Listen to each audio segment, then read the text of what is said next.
What up? What up? What's going on? And welcome back to another episode of the Account for Life podcast. I'm Jay Moore, the Healthy Accountant, helping you to account for your life. Today on the podcast, the missing F in faith-driven businesses. I'm going to share with you this F. It's not faith. It's not fitness. It's not finances. This is one of the things that I had to audit my own self and audit my own business to discover this. And so I'm going to share a huge mistake that I've personally made in my faith-driven business.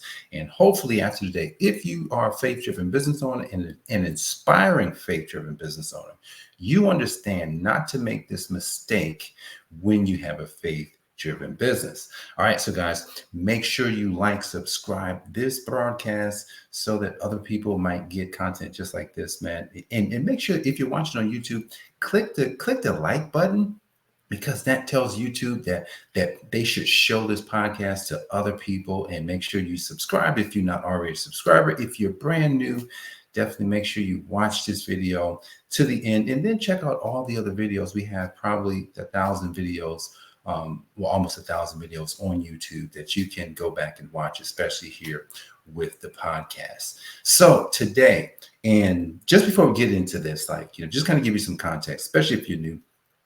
What we tend to talk about a lot is faith-based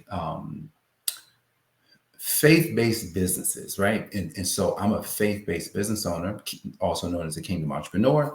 And so what we're tackling are some of the biggest problems that faith entrepreneurs have in their businesses. And so today is just one of the few, right? Because there's always things that faith-driven people struggle with, which I did a video on it. It's called, the main struggles of faith-driven business owners: faith, fitness, and finance. Which, how could they struggle with faith? That's because faith is invisible. You can't see it, you can't feel it. It's just something that you have to know, and something that you already have to be. So, we struggle with faith. And then you got, fitness, which is all the fitnesses, your physical fitness, your financial fitness, all the fitness, and then just finances in general. A lot of times those are struggle points. So make sure you go back and watch that one. That was done a few episodes ago. And so this missing F in faith-driven businesses, what is it? I was auditing yesterday. I was looking around and, what's going on? Because that's really it. See, at the end, if you're going to be successful, I'm not going to point the finger in the marketplace and say, well, the marketplace is not generating enough leads. The marketplace isn't doing this. Had to look inside and say, what is going on? And this came up. Focused. We talked about the objective yesterday. Really, this focus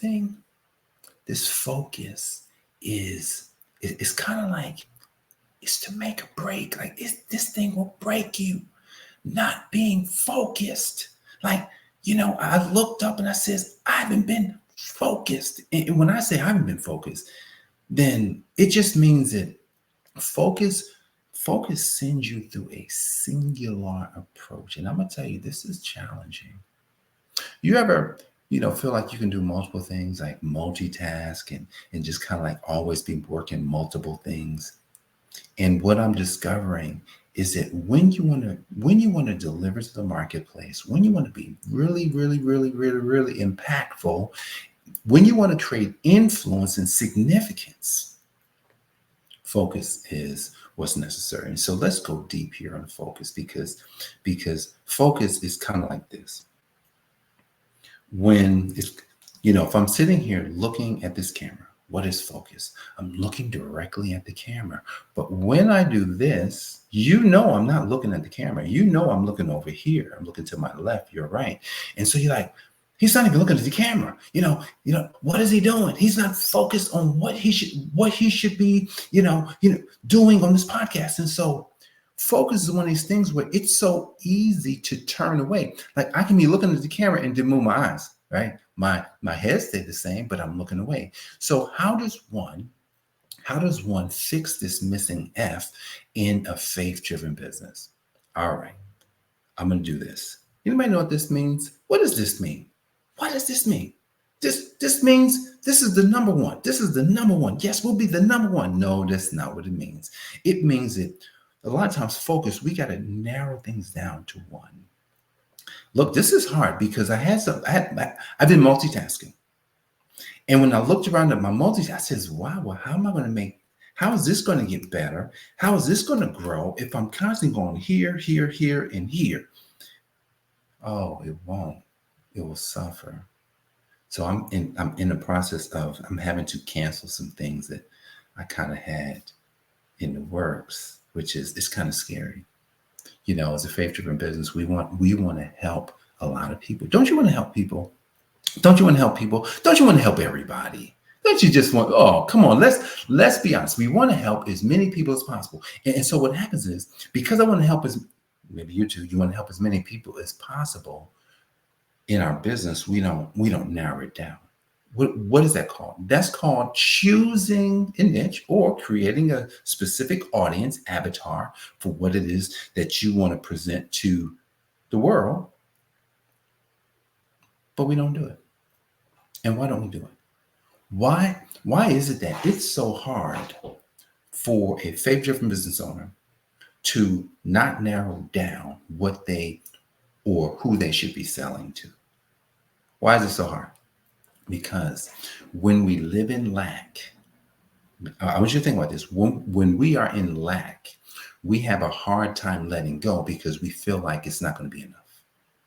We feel like it's not going to be enough. We're like, oh, well, what if I don't take everybody, or if I don't go after everybody, then I'm not going to be able to make as much money. When I'm going to tell you, man, this has been the challenge in my business for a good amount of time. Now, it's gotten better, but I'm talking about today because I know that this particular challenge, narrowing it down. I was on a client call, onboarding someone yesterday, brand new client. The type of client that we want. It's the type of client that we want. I almost feel like, even though it's the type of client we want, we still needed to narrow it down. We still needed to squeeze so that it becomes simpler for us. And so it's something I have to keep looking at because it is the type of client that we actually want, but narrowing it down a little bit more, which then it gets scary, right? Because you're like, oh, I got to narrow it down some more. So I'm going to let go of some other people. Yeah. Now our tax business, it's not about faith driven. To be honest, it's not about the faith driven because taxes, come on now. Taxes is universal. Now, we narrow down specifically by, if you're 6 and 7 figure business owner, and a lot of times hey, do you have at least 100,000 in profit? So we're narrowing down because we know that if people don't have profit, if you come to us, hey Jay, I want to save, man, can you save me money on my taxes? I look at your return and say, well, you didn't make any money. So you can implement strategies, and there's a way to help people who's not making as much money. You can implement the strategies over time. It's just that for the service that we offer, which is typically from 15 to 20,000 and up, right? It's like, oh, well, you wouldn't qualify for that. So when we're actually about to run some ads and, launch a brand new masterclass. And so we're calling out the 6 and 7 figure business owners, and specifically those that have about $100,000, $200,000 in profit, right? So if you have this profit, that's usually where IRS comes in. When I look over a tax return, what do I see? I'm like, ooh, you got all these profits. I'm working with a client right now, and, he's got multiple rental properties, and I was able to basically remove all of his taxes. All of the taxes that they would have paid, they would get them all back because of some strategies that was implemented several months ago. And so usually with any tax strategy, I want you to know that this isn't, man, I don't know we talk taxes on here, but I'm going to talk a little bit of taxes today. Usually with taxes, tax strategy is done before the year ends. That's typically what happens. So if you hadn't filed your 2023 tax return, it's rare that we can save you money. However, there are times when we can, like this particular client who was coming from another CPA. Check this out. They were coming from another CPA who wouldn't save them any money. Literally just wouldn't do it.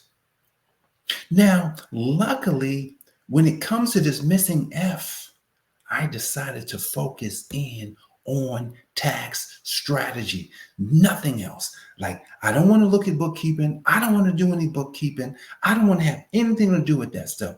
I just want to look at tax strategy. So for the most part, we have focused in on a service, on a, not just a service, on a solution to help people who are paying taxes, not overpaying taxes. And that came through some focus. I'm gonna tell you, it took time, because I remember, bookkeeping used to be, oh man, I always wanted to get a bookkeeping client. I don't want bookkeeping. I don't want to really, I look at stuff, but I don't want to do any. Other people can do it. Like, and I'll give it to someone else to do, or my wife likes to do bookkeeping. No bookkeeping, none whatsoever for the kid. I don't even want to look at accounting. Like, I don't want to do any of that stuff. I just want to look at taxes. I want to look at financials, and I want to say, hey, this is what I'm going to do for you. Because really, without focus, right? If I was focused on, let me focus in on payroll. Let me focus in on bookkeeping or accounting services. Let me focus in on that. See, even CFO, I don't want to do any, technically CFO services. No. Tax strategy. Now, that's the good in my life. I focused in on one particular service niche strategy, tax strategy. But then here's the bad. Let me give you the bad, because I got to give you the bad. It's kind of like, what should faith-driven business owners do every single day? This is a trivia question, right? What is the main thing that a faith-driven business owner should be doing? Probably at least no less than 2, but probably about 4 hours a day. Marketing and sales. Marketing and sales. Marketing and sales, especially if you're looking to grow your business to 7+ figures. Marketing and sales, that is your job. 2 to 4 hours. They say preferably 4 hours. I haven't been focused. On it. I'm like, man. Now there's other things to do, right? You find out, I gotta go do this for the client. I gotta go, yeah, be getting referrals, but here's at the end of the day, that's not. I mean, it could last. It's just that marketing and sales, no matter which way, that is your job as a faith-driven business owner. Most faith-driven business owners, one thing I see when they're under $100,000, they don't have anything going on. They don't have anything going on. I mean, they don't have any kind of way to really get business. And what's happened is they're just kind of like tootling, doodling, hanging out, not just hanging out. It's like, wow, you don't like it. I think I've been in business so long. I've been in business so long that I can't tell you how many people are going to call me, but it's just like a flow that's coming, which I'm grateful for. But at the end of it, it's just like, that's not enough. It's not enough. Right. So as a faith-driven business owner, we've got to set some priorities. Say that with me. We have to set priorities. What are priorities? Specifically, marketing and sales. Marketing and sales. And if you're in a service-based business, the other part of it is making your product, making your service better, making your service better, that's the rest of it. Marketing and sales, making your service better. I was listening to Alex Hormozi, if you're familiar with him, and it's nothing like, and so what he said was he wished like Jeff Bezos and like Elon Musk and, all the successful business guys, he wished they could have documented their journey. And so what he's doing, is documenting for people like me who's coming up. He's like, hey, I'm going to share with you all the mistakes. I'm going to share with you what you should do. And so at the end of it, it's kind of like when the person that's ahead of you tell you, hey, this is what you should be doing. And what do you do? Do you not listen? I made that mistake once, and then I came back to tax strategy. I was at a conference. I was at a boot camp. Actually, wasn't in the conference. I'd gone to Grant Cardone's conference in 2018, and then I bought a ticket to his first boot camp that he did like later on that year. It was so amazing, in Miami. Went down there, about 150 business owners, high-level business owners, and I got a chance to meet Grant and his wife, and it was cool. And I got a chance to meet Grant. I wasn't quite a faith-driven business back then, but I was still in the same type of business. And I told Grant what I was doing. I took a picture with him. He says, man, you in taxes? He says, man, he says, those taxes, man, that's the thing. Like, you got to go. You got to help the people with the taxes, saving them money. This is what he told me. I said, all right. And I proceeded not to do it. What? I proceeded not to do it. I waited. It took me a couple of years before I finally screwed my head back on and got my focus together. So what are we going to take away today about this missing F in faith-driven businesses? Focus. Where focus goes, energy flows. Where focus goes, energy flows. Where focus goes, energy flows. So we have to focus ourselves on what it is that we actually desire, right? We desire a business. We desire, successful business, a successful faith-driven business, a successful faith-driven business that actually solves a major problem in the marketplace. It could be in the wealth space, it could be in the health space, or relationship space. That's where we're going in. And so whatever we choose to go in, we've got to get laser focused on providing the thing, but also knowing exactly what to do every day, which marketing and sales, then making your product or service better. That's the things that we have to focus on to grow our faith-driven businesses in 2024. And when those things are done, it's almost a guarantee. So at the end of the year, I can't wait, like, to just kind of share what happened at the beginning and then how it ended, because what my desire is for a place like this podcast, is to be even more transparent about what's going on in our businesses, because the more transparent we can become, the better for you and the better for those that want to watch programs like this. So the missing F is focus in faith-driven businesses. Focus on marketing and sales, making your product better. Those things are like the main things that we should be doing.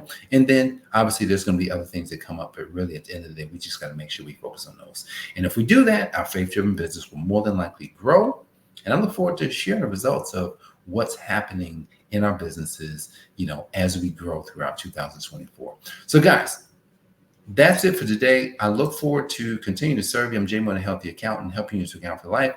And be sure to subscribe. Be sure to pick up the brand new book, Beyond Tax Strategy, if you are a faith-driven business owner or just an aspiring business owner, someone who's looking to go into business. You want to go grab this book, Beyond Tax Strategy, on Amazon. It starts walking you through framework and understanding of how tax strategy works, so that you don't have to give Uncle Sam too much money and ultimately take that money back that would have gone to taxes and put it back into things that can continue to grow you and your business. So guys, I want to thank you for joining me for another episode. This is Jay Moore, Healthy Accountant, signing off. God bless you, and I will see you on the next one. Peace. This has been the Account for Your Life podcast with your host, the healthy accountant himself, Jay Moore. Until next time, make it a great day.